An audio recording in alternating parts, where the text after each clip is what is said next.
Hello बच्चों, let's read the question. Question says a man on the top of a vertical tower observe a car moving at the uniform speed coming directly toward it.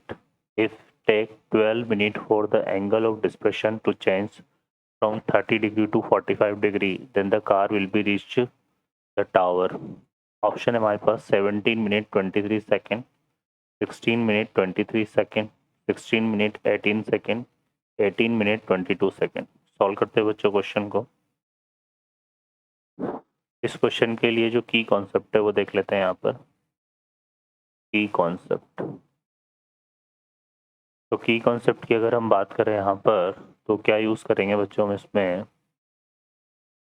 हम use करेंगे। एक तो हमारे पास क्या होता है यहाँ पर ये फार्मूला होता है tan थीटा इक्वल टू क्या होता है परपेंडिकुलर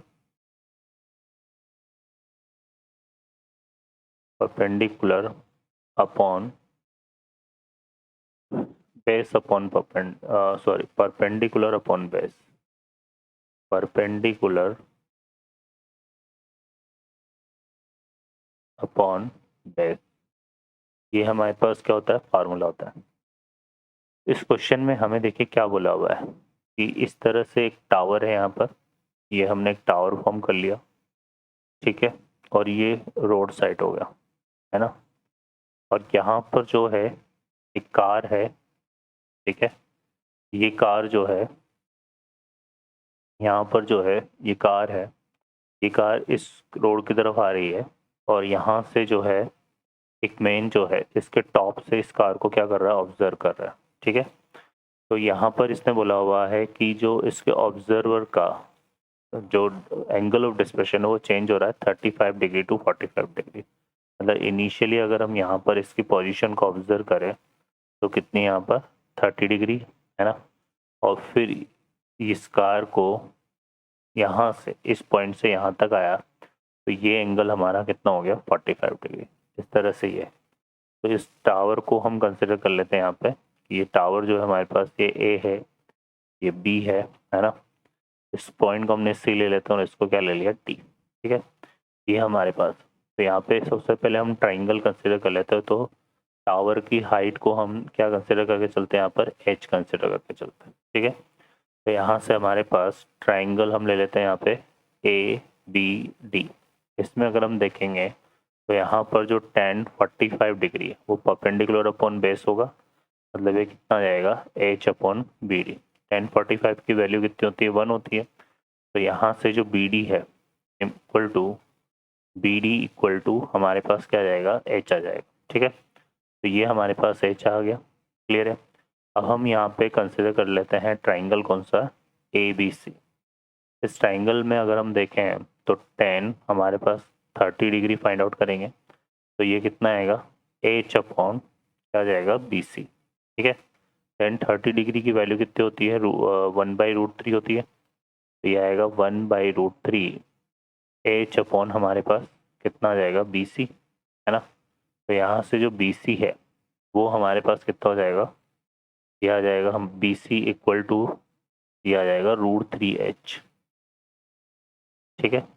अब हमारे पास जो बी डी डिस्टेंस है वो h है ना, और बी सी ये है।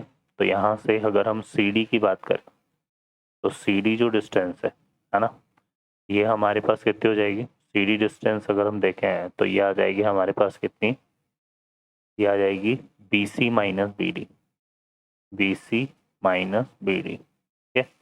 तो बी सी हमारे पास कितनी है ये है √3h और ये कितनी है h। तो यहाँ से आ जाएगा h इंटू √3 माइनस 1, ठीक है बच्चों। तो ये सी डी डिस्टेंस आ गई, है ना। अब क्वेश्चन क्या बोल रहा है, क्वेश्चन हमसे बोल रहा है कि उसने सी पॉइंट से डी पॉइंट तक आने में जो समय लिया है वो कितना लिया है 12 मिनट, ठीक है। तो यहाँ से हम स्पीड निकाल लेते हैं, ठीक है। Speed of car from C to D, from C to D, है ना। ये हम ले लेते हैं यहाँ पे। तो स्पीड इक्वल टू क्या होता है डिस्टेंस अपॉन टाइम, है ना। तो डिस्टेंस तो हमारे पास सी डी है, ठीक है। तो ये आ जाएगा सी डी और टाइम कितना लग रहा है, 12 मिनट लग रहा है, ठीक है ना।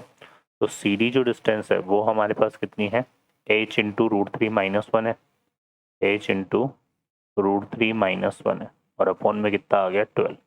तो ये स्पीड आ गई हमारे पास कहाँ से कहाँ तक, सी से डी तक। अब हमें क्या फाइंड करना है, then car will be reach the tower, है ना। तो ये कार जो है टावर तक कितने मिनट में पहुंच जाएगी, ये हमें फाइंड आउट करना है। तो उसके लिए हम क्या करते हैं, ये वाला भी निकाल लेते हैं, ये वाला जो रिजल्ट है ना, यहाँ पर, ठीक है। तो ये इसकी अगर हम बात करें तो बी डी ये हमारा एच के इक्वल आ रहा है, तो डिस्टेंस हमारी एच हो गई, है ना। और स्पीड ऑफ टावर की अगर हम बात करें तो वो हमारे पास एच इंटू कितनी है, √3 - 1/12 है, ठीक है। तो ये सी से डी के लिए है।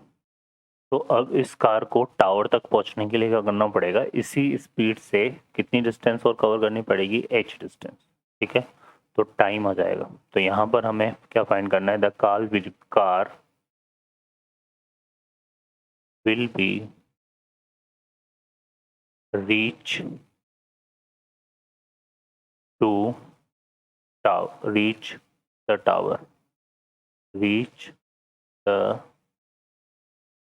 टावर, ठीक है। तो ये हमारे पास कितना आ जाएगा बच्चों, ये आ जाएगा हमारे पास, स्पीड तो यही रहेगी h इंटू √3, और डिस्टेंस हमारे पास क्या हो जाएगी, h, है ना। तो यहाँ पर टाइम हमें फाइंड आउट करना है। तो टाइम इक्वल टू कितना हो जाएगा, क्योंकि स्पीड इक्वल टू होता है डिस्टेंस अपॉन टाइम, तो टाइम इक्वल टू हो जाएगा डिस्टेंस अपॉन स्पीड, है ना। तो डिस्टेंस तो हमारे पास कितनी कवर करनी है, h, और स्पीड हमारे पास ये हो जाएगी h इंटू √3 - 1/12। तो 12 को हम यहाँ पुट कर देते हैं, ठीक है।